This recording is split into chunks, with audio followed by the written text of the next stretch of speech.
ဖြူကသူများအသက်မသက်ဘူးသူများပစ္စည်းမတရားမယူဘူးကာမကိစ္စဖောက်ပြန်မှရွှတ်စာမကျင်ဘူးနောက်သီလရှိလို့မောင်ဖြူကိုတော်တယ်လို့ပြောတယ်လို့ဆိုကြပါစို့အဲ့လိုဆိုလို့ရှိရင်မောင်ဖြူကျင့်သုံးတဲ့မောင်ဖြူကိုလူတော်တယောက်ဖြစ်အောင်နော်ဥဆောင်ပေးမယ်သူ့ရဲ့ကျင့်စဉ်ဓမ္မကိုပဲရှင်းမပြောဆိုရမယ်ဟောသူများအသက်မသက်တာတော်တော်ကောင်းတဲ့အလုပ်ပဲဟောမောင်ဖြူနဲ့သူများအသက်မသက်ခြင်းကိုခွဲခြားပြီးတော့ပြောလိုက်တာတကယ်ကအဲ့ဒါမှသဘာဝဆိုင်တာဟုတ်တယ်မဟုတ်လားမောင်ဖြူတော်တာအလကားတော်တာမဟုတ်ဘူးသူများအသက်မသက်လို့တော်တာအဲ့တော့မောင်ဖြူကတော်တာလားသူများအသက်ကိုမသက်ဖဲနဲ့ရှောင်ကျဉ်နိုင်တာကတော်တာလားဒါမဲ့တရားဓမ္မတို့ဦးရင်တို့ကြီးမွားနေတာကျတော့ဘယ်သူကိုကြီးမွားလဲမောင်ဖြူကိုကြီးမွားနေတာတကယ်အကြီးမွားခံရမယ့်တရားလေးကငုံနေတယ်သဘောပေါက်လားဒါကြောင့်ပုဂ္ဂလဒိဋ္ဌံပြောလို့ရှိရင်နောက်ပြင်ပြောဆိုတာရောက်တယ်ဒါကြောင့်သူဘာလို့ကောင်းတာတော့ကောင်းတာတွေရှိလို့ကောင်းတယ်ဆိုတာအဲ့ဒီကောင်းတာတွေကိုပဲကောင်းတယ်လို့ပြောရမယ်လူကိုကောင်းတယ်လို့ပြောလို့ရှိရင်နောက်ပြင်ပြောဆိုတာရောက်တယ်ဟုတ်လားအဲ့တော့ဆရာတော်ကြီးကဘယ်လိုလေးတောင်ပြောပြအောင်ဆိုမောင်ဖြူကတော်တော်ကောင်းတာပဲမောင်ဖြူကတော်တော်တာပဲဆိုရင်နောက်ဆက်တွဲဒါကြောင့်အဲ့ဒီမောင်ဖြူကိုငါကရေစဲနီးနေရတာအချစ်နေရတာဟောလောဘနဲ့အဆုံးသတ်သွားတယ်တဲ့ဟောသဘောပေါက်ရဲ့လားအဲ့မောင်ဖြူကောင်းတယ်လို့ပြောရင်လောဘနဲ့အဆုံးသတ်သွားတယ်မောင်ဖြူကိုကောင်းတဲ့လူတစ်ယောက်ဖြစ်အောင်နော်မောင်ဖြူကျင့်သုံးနေတဲ့တရားဓမ္မကပဲပို့လိုက်တာအဲ့ဒီတရားဓမ္မကိုသာကြီးမွမ်းမယ်ဆိုရင်တော့ဘာလောဘမှဖြစ်เสียအကြောင်းမရှိဘူးဒါမြောက်ပင်ပြောဆိုခြင်းကရှောင်နေဆိုတာအဲ့လောက်ထိရှောင်ရမှာသဘောပေါက်ရဲ့လားဗျာအေးနောက်ဦးရင်တို့ကိုင်မြောက်ပင်ခြင်းကိုသဘောပေါက်ပြီဆိုရင်နှိမ့်ချခြင်းသူ့ကိုလည်းနည်းနည်းတော့ရင်းမိပါရောမယ်ဟုတ်လားဆိုကြပါစို့မောင်မဲတယောက်တော်တော်ဆိုးတာပဲနော်တော်တော်ကိုမကောင်းတာပဲဆိုရင်မောင်မဲကဆိုးတယ်လို့ပြောရင်အဲ့ဒါနှိမ့်ချပြောရရောက်တယ်မကောင်းလို့မို့မကောင်းဘူးပြောတာကိုပဲနှိမ့်ချပြောရရောက်သွားတယ်ဒါနဲ့မောင်မဲကဘာလို့မကောင်းတာတော့ဆိုတော့သူများအသက်တက်လို့မကောင်းဘူးလို့ပြောတယ်ဆိုကြပါစို့အဲ့လိုဆိုရင်မောင်မဲကမကောင်းတာလားသူများအသက်ကိုတတ်တဲ့အမှုကမကောင်းတာလားသူများအသက်ကိုတတ်တဲ့အမှုကမကောင်းတာဟုတ်လားအဲ့လိုဆိုရင်သူများအသက်ကိုတတ်တာဟာမကောင်းဘူးလို့ပြောလိုက်လို့ရှိရင်ဒါဓမ္မသဘာဝလေးကိုပြောဆိုတာရောက်တယ်မောင်မဲမကောင်းဘူးလို့ပြောရင်တော့နှိမ့်ချပြောဆိုတာရောက်တယ်တဲ့အလွန်နုံးညံ့သိမ်မွေ့တဲ့နော်ကျင့်စဉ်တွေလို့မဆိုနိုင်ဘူးလားအဲ့တော့အဓိကတရားဓမ္မတို့ဦးဇင်းတို့လွယ်လွယ်မှတ်ရမှာကပုဂ္ဂလဒိဋ္ဌံမပြောမိအောင်ရှောင်ရမယ်ဓမ္မဒိဋ္ဌံပြောတဲ့အလေးအကျင့်ရှိအောင်ရှောင်ရမယ်ကောင်းတဲ့လူဘာလို့ကောင်းတာတော့ကောင်းတာလို့ကောင်းတာအဲ့လိုဆိုရင်ကောင်းတာလုပ်တဲ့လုပ်ငန်းစဉ်လေးကိုပဲရွေးပြီးတော့ချီးမွမ်းရမယ်မကောင်းတဲ့လူဘာလို့မကောင်းတာတော့မကောင်းတာလုပ်လို့မကောင်းတာ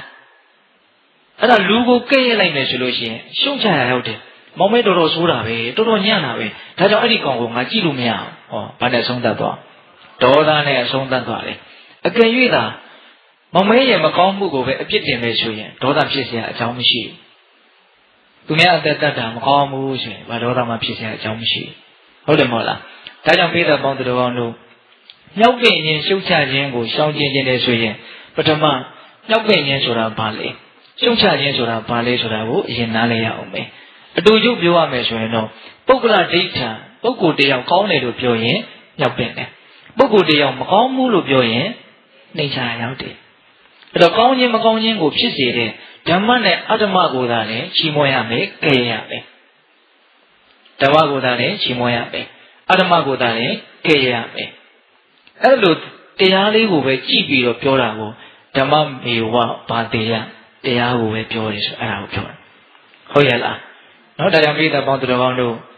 မမြောက်မဆမနှိမ်ညာတရားဟောဖို့ပြဆိုတာအဲ့ဒါကိုပြောတာနော်ပြောက်ခြင်းကိုရှောင်ရမယ်ရှုံချခြင်းကိုရှောင်ရမယ်တရားဓာတ်လေးကိုပဲပြောရမယ်တရားဆိုတာအမှန်ကိုပြောတာပေါ့နော်အမှန်ကိုထိအောင်ပြောနိုင်ရမယ်ခုလောကကြီးမှာနော်လူတွေဒီပြောဆိုတာတွေနဲ့ပတ်သက်ပြီးတော့ပြဿနာတွေတက်နေကြတာရှုပ်နေကြတာဟာဒီမြတ်စွာဘုရားရဲ့တရားတော်ကိုမလိုက်နာနိုင်လို့ခုပြောလိုက်တဲ့အဆုံးအမကိုမလိုက်နာနိုင်လို့လူတွေကပုဂ္ဂလဒိဋ္ဌံကြီးပြောကြတယ်တချို့ဆိုရင်ဘယ်လောက်ထိဆိုတော့ဆိုတော့ပုဂ္ဂလဒိဋ္ဌံတောင်မှန်မှန်ကန်ကန်မပြောပုဂ္ဂိုလ်ကမကောင်းပါပဲနဲ့ကိုကချစ်နေရင်ကောင်းတယ်လို့ပြောတာရှိရဲ့ဟောပုဂ္ဂိုလ်ကကောင်းနေပါလေနဲ့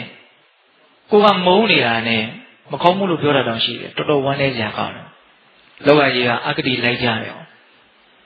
နော်ဓမ္မသဘောဆိုင်အောင်တွားဖို့ဆိုတာတော်တော်ကြီးဝေးနေသေးတယ်ဟုတ်လားပုဂ္ဂိုလ်ကိုတောင်မှန်မှန်ကန်ကန် ဝေဘာနာမျိုးမရှိဘူးအဂတိလိုက်ပြီးတော့ကိုယ့်ရဲ့ချစ်ချင်းကိုယ့်ရဲ့မုန်းခြင်းကိုပဲကြည့်ပြီးတော့ဝေဘာညာသဘောပေါက်ရဲ့လားအေးဒါတွေကဦးဇင်းတို့နေပေအသီးသီးမှာအလွန်ရှုပ်ထွေးစွာဖြစ်နေကြတယ်လို့ထင်ပါတယ်ဟုတ်ရဲ့လားဒါကြောင့်ပြည်သက်ပေါင်းတို့အောင်လို့မမြောင်မဆမနှိမ်ညာတရားဟောဖို့ပြဆိုတာလေးဟာလိုက်နာဖို့တော်တော်မလွယ်ပါဘူးတော်တော်ခက်ခဲပါတယ်ဒါပေမဲ့မလိုက်နိုင်ရင်လည်းပဲဆင်းရဲမှာတော့အမှန်ပဲသူ့အတိုင်းတာနဲ့သူဆင်းရဲမှုကိုဖြစ်စေလိုက်နာနိုင်မယ်ဆိုရင်တော့မြတ်စွာဘုရားဟောတာမှားတယ်ဆိုတာမရှိပါဘူးချမ်းသာကြောင်းတရားပါတေချာပေါက်ချမ်းသာမယ်နော်ဘယ်သူကမှကိုယ်ကိုမုန်းစရာအကြောင်းမရှိဘူးကိုယ်စကားကြောင့်နှောင့်တရစရာအကြောင်းလည်းမရှိဘူးမတရားတာဟာမကောင်းဘူးလို့ပြောတယ်တရားတာဟာကောင်းတယ်လို့ပြောတယ်ပုဂ္ဂိုလ်တ attva ကိုမပြောသဘောပေါက်ရလားအေးဒါကြောင့်ပြည်သက်ပေါင်းသူတော်ကောင်းတို့ဒုတိယအရဏဝိပင်ကတရားအလွန်တရားစဉ်းစားကြရမရှိဘူးလားရှိတယ်ဘယ်နှပါးရှိသွားပြီတော့နှစ်ပါးရှိသွားပြီနော်အယုံနှစ်ပါးမလိုက်စားလမ်းသွားမစ္စည်းမနော်မမြောင်မစားမနှိမ်ညာတရားဟောဖို့ပြဟောနှစ်ပါးရှိသွားပြီနော်နောက်တတိယအရဏဝိပင်ကတရားသွားရအောင်ဆိုကြီးကဘလို့ရေးပြတာတော့ဒုက္ခနှစ်ပါးဉာဏ်ပိုင်းခြားပွားများဣဇတံနော်ဒုက္ခနှစ်ပါးဉာဏ်ပိုင်းခြားပွားများဣဇတံလောကမှာချမ်းသာဒုက္ခဆိုတာနှစ်မျိုးရှိတယ်အဲ့ဒါဘာလို့ဆိုတော့ဗဟိတဒုက္ခနဲ့ဣဇတဒုက္ခအဲ့ဒီဒုက္ခတွေကိုသိရမယ်နော်ဣဇတဒုက္ခအတွင်းဒုက္ခဆိုတာဘယ်လိုသဘောလဲဗဟိတဒုက္ခအပြင်ချမ်းသာဆိုတာဘယ်လိုလဲအဲ့ဒါကိုမြတ်စွာဘုရားကဘယ်လိုဟောပြတော့ဆိုတော့ဒုက္ခဝိနိစ္စယဉာဏ်ဒုက္ခဝိနိစ္စယညတ်တော်ဟာဣဇတဒုက္ခမနုယုံစေရဟောဒုက္ခဝိနိစ္စယဉာဏ်ဆိုတာဘာပြောတာချမ်းသာဒုက္ခနဲ့ပတ်သက်ပြီးတော့မှန်မှန်ကန်ကန်ဆုံးဖြတ်ချက်ချနိုင်ရမယ်ဘယ်ချမ်းသာကဘယ်လိုဆိုတာကိုကိုယ်မှာဆုံးဖြတ်နိုင်တဲ့အသိရှိရမယ်တဲ့ပြောရရင်ဣဇတဒုက္ခဆိုတာဘယ်လိုသဘာဝရှိလဲဗဟိတဒုက္ခဆိုတာဘယ်လိုသဘာဝရှိလဲလို့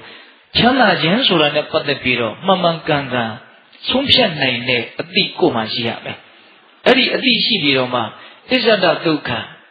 အတွင်းချမ်းသာကိုအနုယုံစေရအထောက်ရမယ်ဗဟိတဒုက္ခကိုတော့အမထောက်ရဘူးလို့ဆိုလိုပြီးသားဖြစ်တယ်အဲ့တော့ဦးကြီးတို့ဒီနေရာမှာ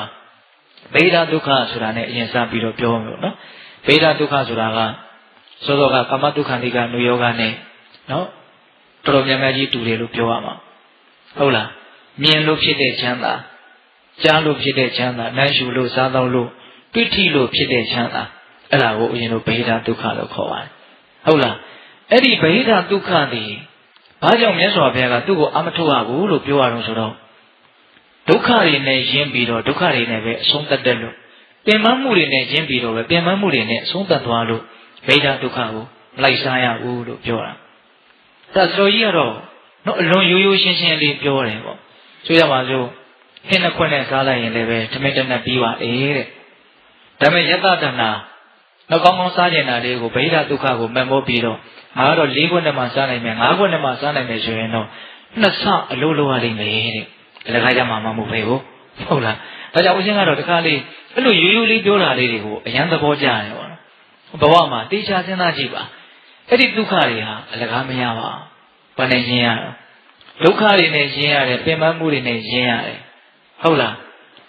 နော်ကြိုးစားအထုတ်ပြီးတော့ယူရတယ်နော်ဒါတွေဟာကောင်းတာတွေကိုလှုပ်ဖို့အတွက်အခြေအနေကိုခွဲဝေပေးလိုက်ရတယ်ခွန်အားတွေကိုခွဲဝေပေးလိုက်ရတယ်ဒါကြောင့်ဗဟိတဒုက္ခအတွက်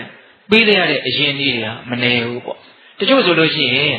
ဒီဗဟိတဒုက္ခကိုရလိုတဲ့အတွက်ကြောင့်တမအာဇီဝကြကြရှာဖွေတာမျိုးမဟုတ်ဘဲနဲ့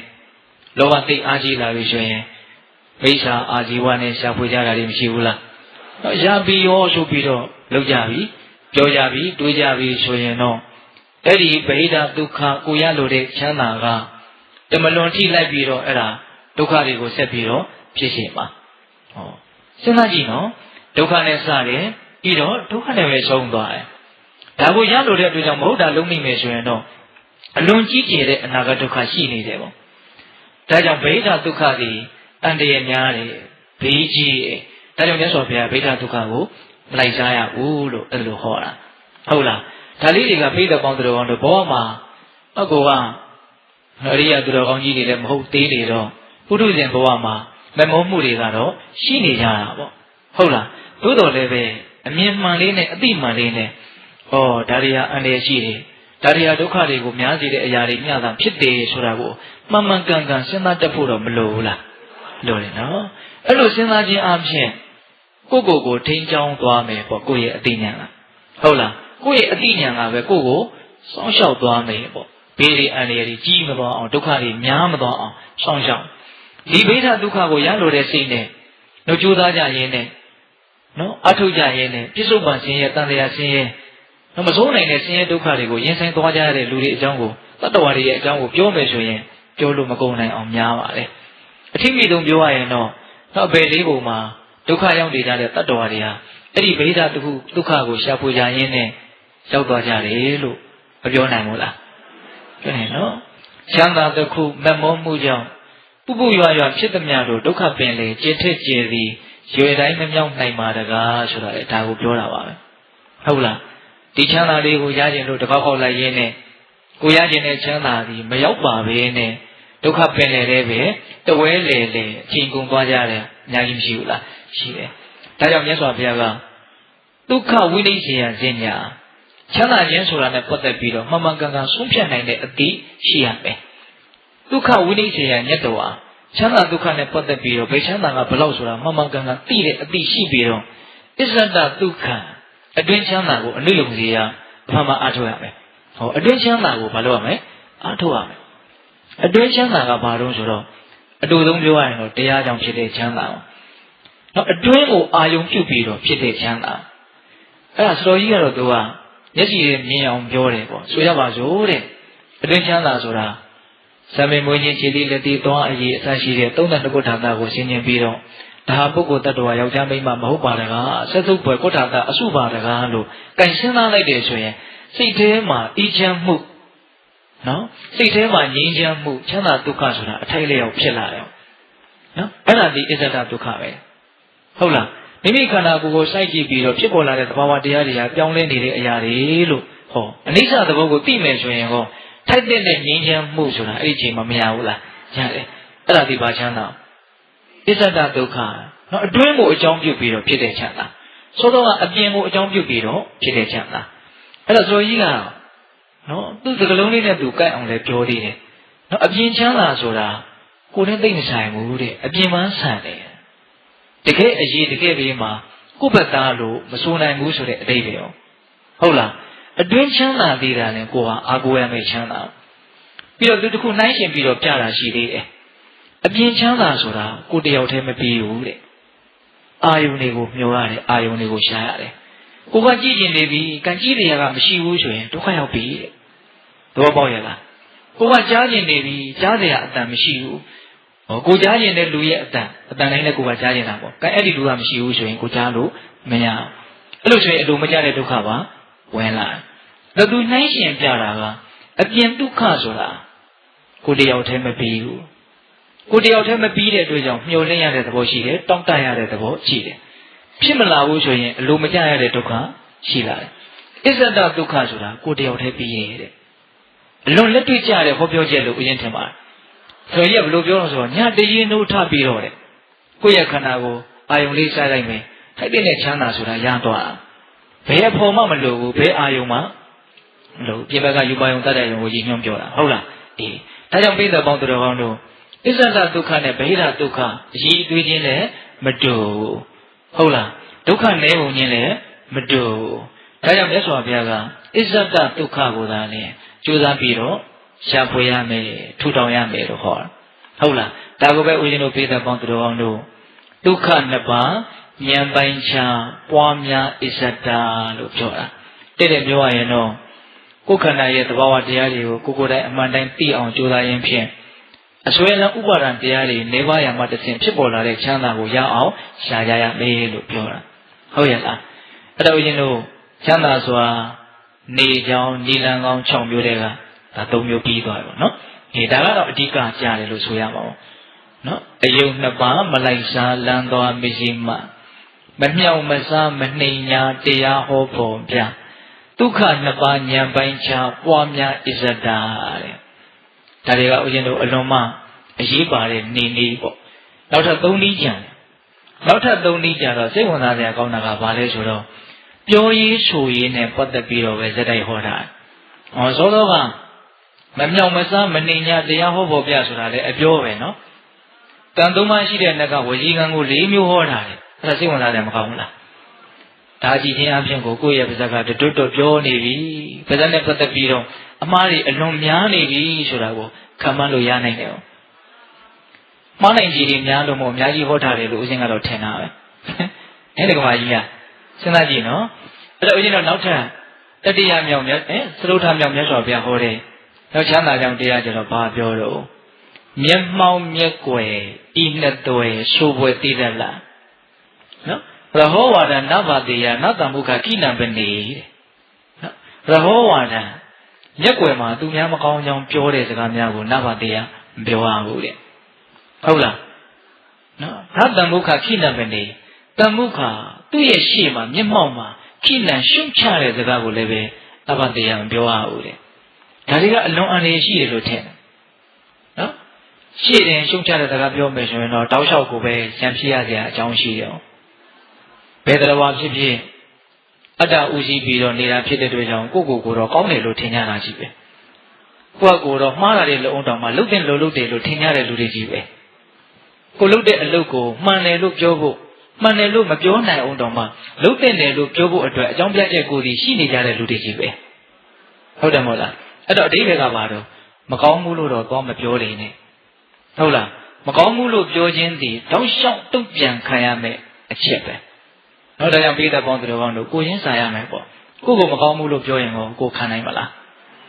ဟုတ်တာမဟုတ်တာမှန်တာမမှန်တာကနောက်တစ်ချက်လောလောဆယ်တော့ရှူရှဲရှဲနဲ့ဒေါသအရင်ထွက်လာမယ်ဟုတ်တယ်မဟုတ်လားပြောတာကလည်းပဲမကောင်းဘူးလို့ပြောလို့ရှိရင်သူ့ကိုမကောင်းတာတွေကိုပြင်နေခြင်းလို့စေတနာနဲ့ပြောတာကရှားတယ်နှိမ့်ချလို့တဲ့သဘောနဲ့မင်းလူညင်းတယောက်ပဲဆိုတဲ့အမျိုးနဲ့မကျေနပ်လို့မုန်းလို့ပြောရတာပဲများတယ်လေအဲ့ဒီလိုခံစားချက်ကြီးနဲ့ကိုကပြောနေပြီဆိုတဲ့ကိုကလည်းတော်တော်ကိုမဟုတ်တော့အဲ့တော့တစ်ဖက်လူကငါမင်းကိုစေတနာနဲ့ပြောတာပါလို့ဘလောက်ပဲပြောဘာမှလက်ခံစရာအကြောင်းလက်ခံနိုင်စရာအကြောင်းမရှိဘူးပေါ့ဟုတ်လားအဲ့တော့သူကပြန်ပြီးတော့ဘာဖြစ်မလို့ဒေါသနဲ့တုံ့ပြန်လိုက်မယ်ဒါကြောင့်ရှိရင်ရှုပ်ချတဲ့စကားပြောတာအလွန်အန္တရာယ်ကြီးတယ်အခက်မသိရင်အသက်တောင်ဆုံးနိုင်တယ်ဟုတ်တယ်မဟုတ်လားဒါကြောင့်နောက်တမုခခိနံမဲ့နေရှေ့ရင်ရှုံချတဲ့စကားကိုမပြောရအောင်သဘောဝါဒနဗတေယကိုယ်ရမှာမကောင်းတယ်မပြောရအောင်ဒါကတော့ဒကာမတို့အရင်တော်တော်များများကလွန်ကျူးနေကြတယ်လို့ထင်ပါတယ်နော်သူများအကြောင်းပြောလိုက်ရင်တော့များသောအားဖြင့်မကောင်းကြောင်းပြောရမှာပဲဒီတစ်ချက်ကအရာကတွေ့တာနောက်ကောင်းတာပြောရရင်အရာကမတွေ့ဘူးအဲ့ဒါဘာဖြစ်လို့လဲဆိုတော့မကောင်းတဲ့စိတ်တွေဓာတ်ခံရှိနေတော့နော်သူများမကောင်းတာကိုပဲကိုယ့်ရဲ့စိတ်ထဲကနော်သဘောကျနေတဲ့သဘောနော်သူများကောင်းတာကိုမုဒိတာမဖြစ်နိုင်မပြောနိုင်ဒါကိုနှုတ်အရသာခံပြီးတော့မဆိုနိုင်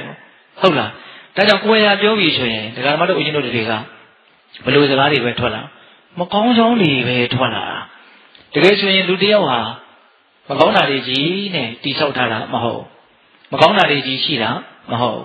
ကိုကပြောကျင်တဲ့ပါဆိုရင်ကောင်းတာလေးတွေလည်းပဲအထိုက်လျောက်တော့ရှိနေကြပါလေ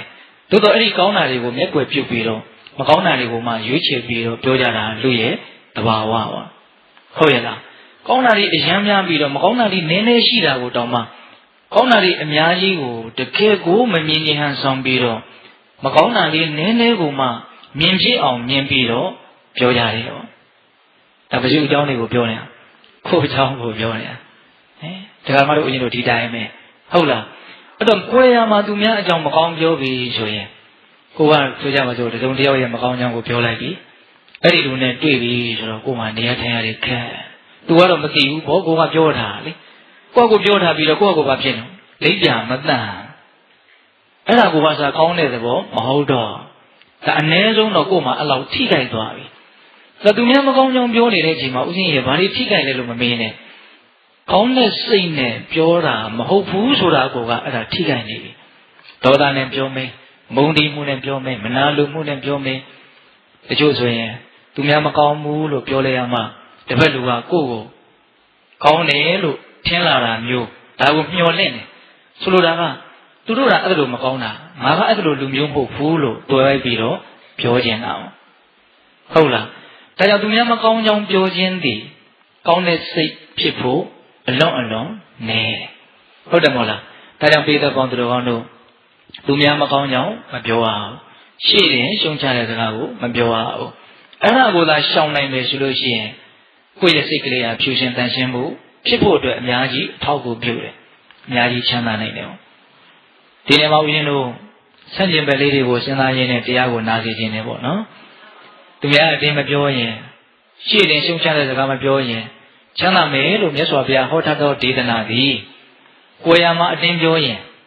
ရှေ့တင်ရှုံချတဲ့စကားကိုပြောရင်တော့ဆင်းရဲလိမ့်မယ်လို့တရားနဲ့ထင်နားလေရမယ်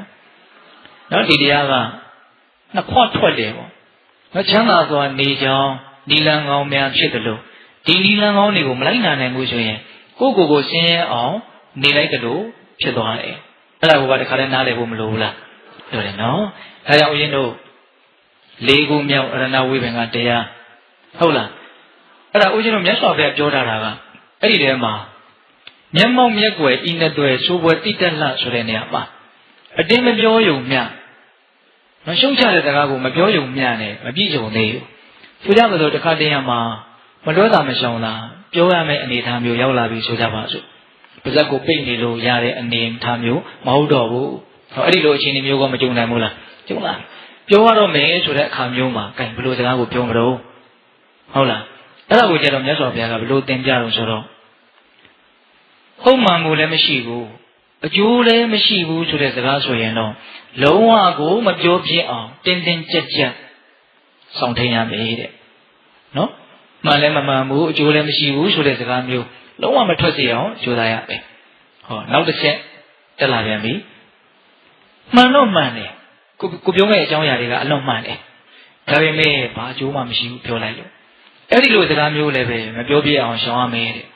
အဲ့ဒီနေရာမှာတရားမတို့အရင်တို့တော်တော်ညှိရတယ်လို့ထင်။ဘာမှန်တယ်တင်တော့ပြောရမှာပဲဆိုတာမျိုးလာတာကိုဟုတ်လားငါကမှားတာပြောတာမှမဟုတ်ဘူး။ဒါပေမဲ့သူကအကျိုးရှိတာမရှိတာကိုကျတော့စီစစ်တဲ့ဉာဏ်ကပါမလား။နော်တခါတလေပိဿပေါင်းသူတော်ကောင်းတို့မှန်တာပြောပြီမယ်လို့ကိုယ်စီရင်တာမမှန်တာတွေရှိတယ်။ပြောနေတဲ့အကြောင်းအရာကတော့မှန်တယ်နော်။ဒါပေမဲ့စီရင်တာကဘယ်လိုစီရင်တာနဲ့ပြောတာ။နော်မကောင်းတဲ့စီရင်တာနဲ့ပြောနေတာအဲ့ဒီမှန်တော့မှန်တယ်ဒီစကားတွေကမမှန်ဘူးမဟုတ်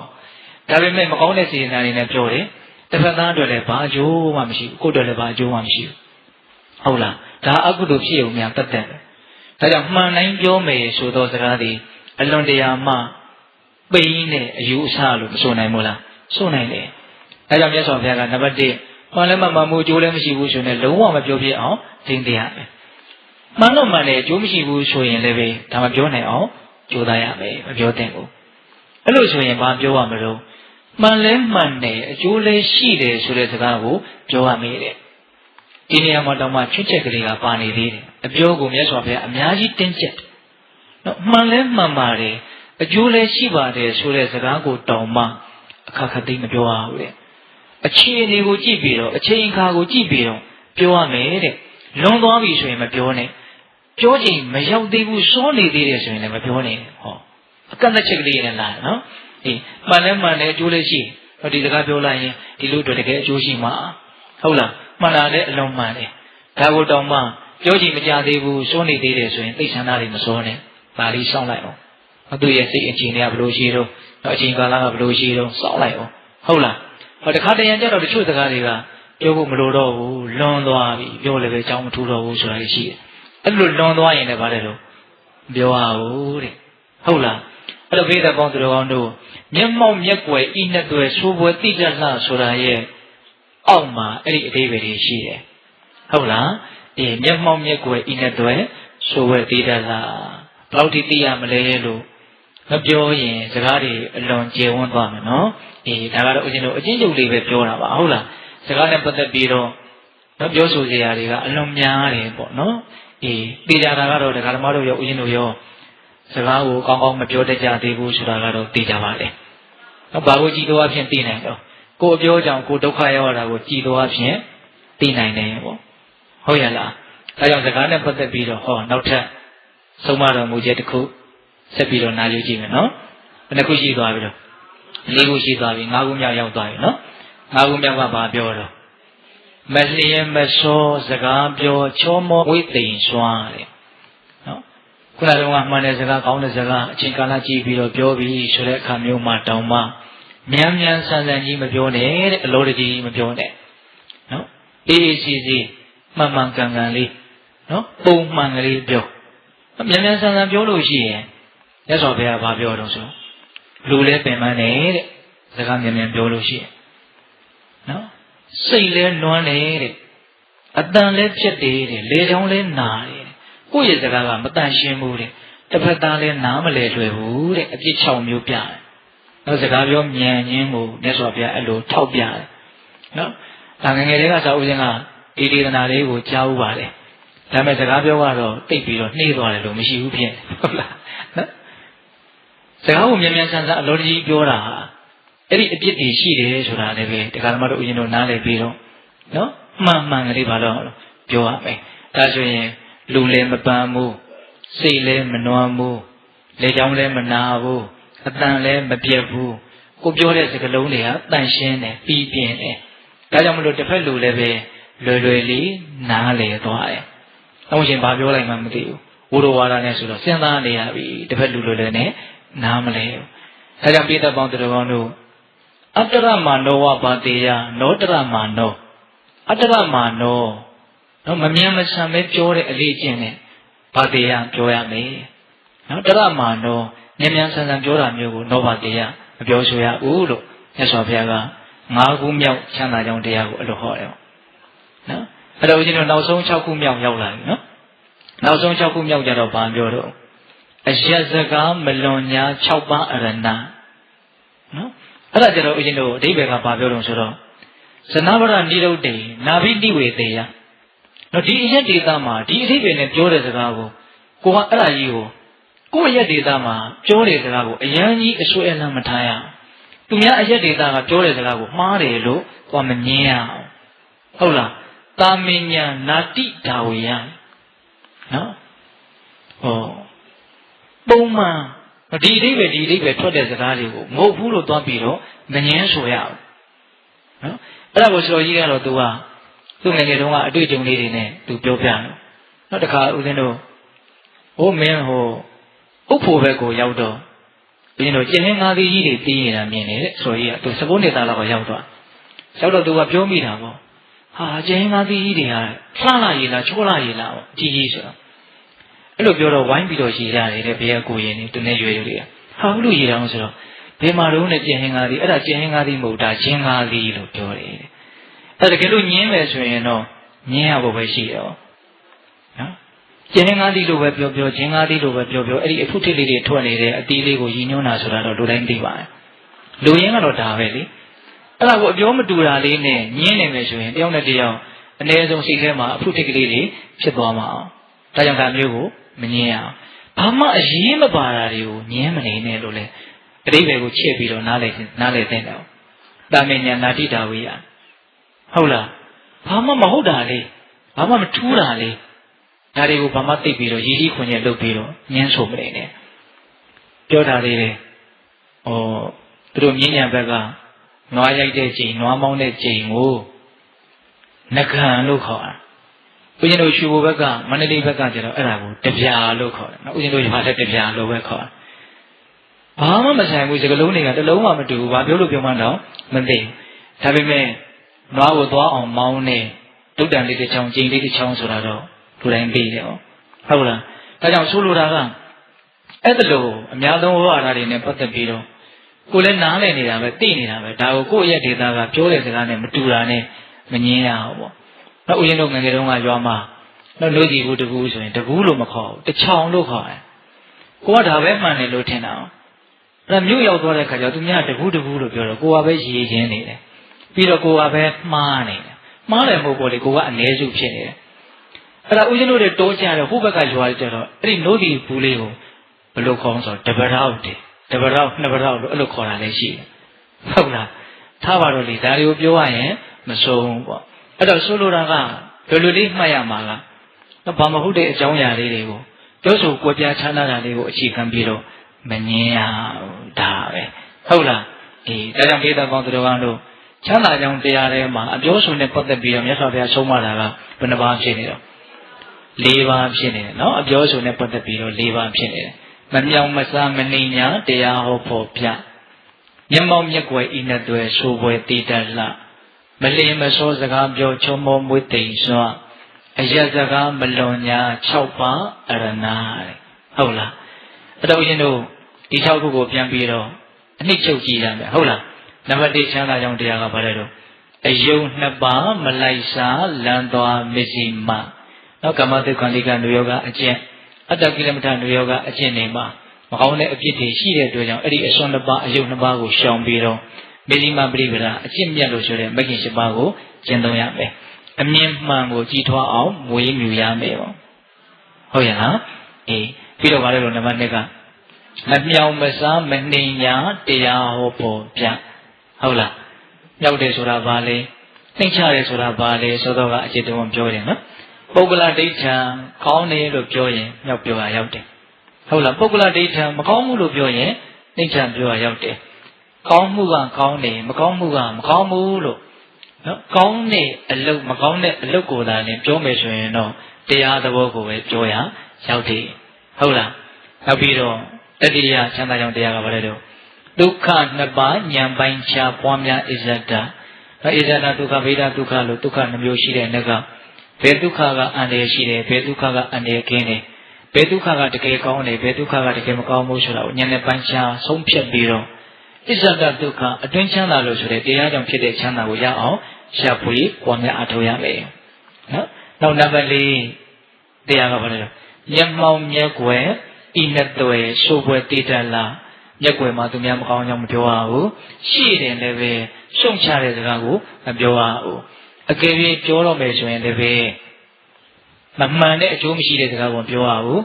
မှန်ပြီးတော့အကျိုးမရှိတဲ့စကားဆိုရင်လည်းမပြောရဘူးမှန်လည်းမှန်တယ်အကျိုးလည်းရှိတယ်ဆိုတဲ့စကားကိုသာနဲ့အချိန်ခါလာကိုကြည့်ပြီးတော့မှစောသေးရင်လည်းမပြောနဲ့လွန်သွားရင်လည်းမပြောနဲ့လို့မြတ်စွာဘုရားအလိုတားပါတယ်ဟုတ်လားနောက်အရင်တော့9ခုမြောက်ကပါလေတော့မလင်းမစောစကားပြောချုံမောမွေးတိမ်စွာဖြည်းဖြည်းပြောစကားပြောတာဟုတ်လားပြီးတော့ပါလေတော့အရက်စကားမလွန်ညာ6ပါးအရဏဒီအရဏဝိပင်္ဂသုတ်တံမှာထူးခြားတာလေးတစ်ခုဏိကုံးကျုံမှာပါတယ်အဲ့ဒါကဘာလို့ဆိုတော့ဟောဒီအရဏဝိပင်္ဂသုတ်တံမှာဟောထားတဲ့ဒေသနာနဲ့အညီနေတဲ့နေရာမှာဧတတဲ့ရတဲ့မထေရတစ်ပါးကိုမြတ်စွာဘုရားကနှုတ်တော်ကဖွင့်ဟပြီးတော့အဲ့ဒီမှာအမိန့်ရှိထားတယ်အဲ့ဒီမထေရကဘယ်လိုလုံးဆိုတော့ရှင်သူဘူတိတဲ့။ရှင်သူဘူတိဆိုတာကဦးဇင်းတို့နာရိန်တထေးကြီးရဲ့ညီအရင်ပေါ့။ဟုတ်လား။အဲ့ဒါဦးဇင်းတို့ဒီတော်ကျောင်းတော်ကြီးလက်ချတဲ့ပွဲမှာပဲနော်။သာသနာ့ဘောင်ဝင်ပြီးတော့ယဟန်ပြုတ်ပြီးတော့နောက်တော့ယဟန်နာဖြစ်တယ်။ရှင်သူဘူတိမထေရတဲ့အနာရိန်တထေးကြီးရဲ့ညီအရင်ပေါ့။ဟုတ်လား။အဲ့ဒါသူကဧတတဲ့နှစ်ထပ်ကွမ်းရတာဗျ။နော်မေတ္တာဝိဟာရီနော်မေတ္တာနဲ့နေတဲ့နေရာမှာလည်းသူကဧတတဲ့ရဘလောက်ထိသူကမေတ္တာနဲ့နေတော့ဆိုရင်ဆုံးခံကြွားရင်အမြဲတမ်းမေတ္တာပွားအင်းရှိရက်ပြီဆိုရင်မေတ္တာပွားတယ်ဆုံးလာလောင်းပြီဆိုတော့မှသာသာတိမေတ္တာဇံကထပြီးတော့အလုခံပြီးရင်မေတ္တာပဲဆက်ပြီးတော့ပွားတယ်နော်တတ္တဝါတွေရဲ့ပုံမှာကောင်းကျိုးချမ်းသာရသိခြင်းနဲ့စိတ်ကိုမိမိတဏ္ဍာမှာအမြဲတမ်းဖြစ်နေအောင်ကြိုးစားအထောက်တဲ့သဘောပေါ့နော်မေတ္တာဇံဝင်သားအမေတ္တာတရားဆိုတာအလွန်တရာမှဘုံကံကြီးမားကြောင်းကုသိုလ်တရားလို့လည်းပဲသူတော်ကောင်းကြီးတွေအမိန့်ရှိထားတယ်ဒါကြောင့်ကိုယ့်ဘဝမှာနော်အရှင်ပြေပြီးဖြစ်ခြင်းနဲ့ဆိုရင်မေတ္တာတရားကိုလက်ကင်ထားတဲ့တယ်ပေါ့နော်တပါးသောသူကိုချမ်းသာစေခြင်းနဲ့စိတ်ကျမ်းမာစေခြင်းနဲ့စိတ်အစစရရအရှင်ပြေစေခြင်းနဲ့စိတ်ကလေးတွေမွေးတာအဲ့ဒီစိတ်စေတနာကပဲကိုယ့်ကိုအကျိုးပေးမှာဟုတ်ရဲ့လားဒါကြောင့်မေတ္တာတရားကိုအားကိုးကြရမယ်ပေါ့ဟုတ်လားအဲ့တော့မေတ္တာဝိဟာရီမေတ္တာနဲ့နေတဲ့နေရာမှာအဲ့ဒီရှင်သူဘုဒ္ဓဟာဒီတည်းရနောက်ပြီးတော့ဒီအရဏဝိပင်္ဂသုတ်တံမှာလာတဲ့အတိုင်းအလွန်နေထိုင်ကျင့်သုံးတယ်လို့ဆိုတယ်အထူးသဖြင့်ပုဂ္ဂလဒိဋ္ဌံဘယ်တော့မှမပြောဘူးတဲ့ဓမ္မဒိဋ္ဌံပဲပြောတယ်ရှင်သူဘုဒ္ဓဟာမြတ်စွာဘုရားကမှတဲ့တခါတလေပုဂ္ဂလဒိဋ္ဌံပြောသေးတယ်တဲ့နော်ဒေဝဒဟာအာယုကဘလုံးငရဲမှာတည်မဲ့လူနော်တတွေကိုစားနေတဲ့သူနော်တချို့ဆက်ဘက်ကြီးရန်နေဆိုရင်ဟဲ့မောဂပုရိသဘက်ဖို့မပြီးအချီးနီးသောယောက်ျားအစာရှိသဖြင့်မြတ်စွာဘုရားပုဂ္ဂလဒိဋ္ဌံပြောတာလည်းမရှိဘူးလားရှိရနော်ဒါပေမဲ့ရှင်သူဘုဒ္ဓကတော့အဲ့လိုကိုပြောတဲ့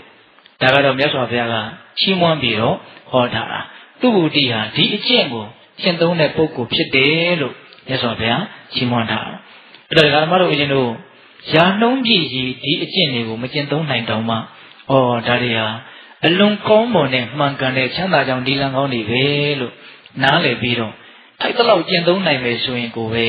တတ္တာယာမရနိုင်ဘူးလားရနိုင်တယ်ချမ်းသာယာကိုရနိုင်တယ်ပေါ့ဒါကြောင့်ပိဋကပေါင်းသူတော်ကောင်းတို့ဒီအရဏဝိပင်္ဂသုတ္တမှာမြတ်စွာဘုရားဆုံးမထားတဲ့အဆုံးအမတွေကိုစွန့်နိုင်တဲ့များကျင့်သုံးပြီးတော့ချမ်းသာဒုက္ခနဲ့ပြည့်စုံကြတဲ့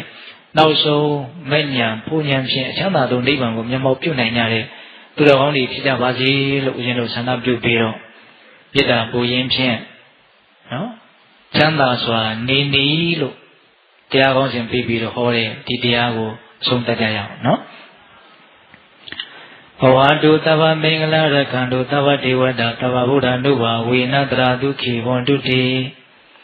ဘဝတုသဗ္ဗမင်္ဂလာရခန္တုသဗ္ဗဒေဝတာသဗ္ဗဓမ္မ ानु ဘာဝေနတရာဒုက္ခိဝန္တုတိဘဝတုသဗ္ဗမင်္ဂလာရခန္တုသဗ္ဗဒေဝတာသဗ္ဗသံဃာ ानु ဘာဝေနတရာဒုက္ခိဝန္တုတိဒီတုမကံတင်တရားနာပိသပေါင်းသူတော်ကောင်းတို့သာတာအလုံးသောတတ္တဝါအနန္တတို့အားသဗ္ဗမင်္ဂလာလောကီလောကုတ္တရာကောင်းဆိုသည်မြတ်မင်္ဂလာဝဝတိဘဝတုကောင်းစွာမသိဖြစ်တော်မူကြပါစေတည်းသဗ္ဗဒေဝတာမိမိတို့ခန္ဓာကိုယ်မှာစောင့်ကြနေကြကုန်သောနတ်မိမိတို့အိမ်မှာစောင့်ကြနေကြကုန်သောနတ်မိမိတို့သာသနာမိမိတို့ကဘာမှာစောင့်ကြနေကြကုန်သောနတ်မြတ်နတ်ကောင်းနာပေါင်းတို့ကလည်းပဲရက္ခဏတို့ကောင်းစွာမသိဆောင်ရောက်တော်မူနိုင်ကြပါစေတည်းသဗ္ဗဗုဒ္ဓတို့ဝေနခေငါဝါလူသေးစုမကပွင့်တော်မူကြတယ်ဆိုလိုတာပါဘုရားရှင်ကိုတော်မြတ်တို့ရဲ့တကူတည်သောအာနုဘော်တော်တို့ရောက်၎င်းသဗ္ဗဓမ္မ ानु ဘာဝေန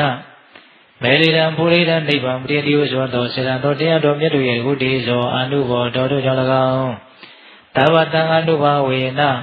မေကထံ၄ယောက်ဖလထံ၄ယောက်ဆိုသောရှင်တော်ရိယတန်ခါရှင်မြတ်တို့နှင့်တကွာတိလဘုသမာတိကိုပညာကိုတို့တဲ့ပြည့်စုံတော်မူကြတဲ့ဘုဒ္ဓတန်ကအရှင်ကောင်းရှင်မြတ်ပေါင်းတို့ရဲ့ဘုဒ္ဓေသောအာနုဘော်တော်တို့ကြောင့်၎င်းတရားနေရောညပါဘေခမဆိုင်ခြင်းရှိတိုင်း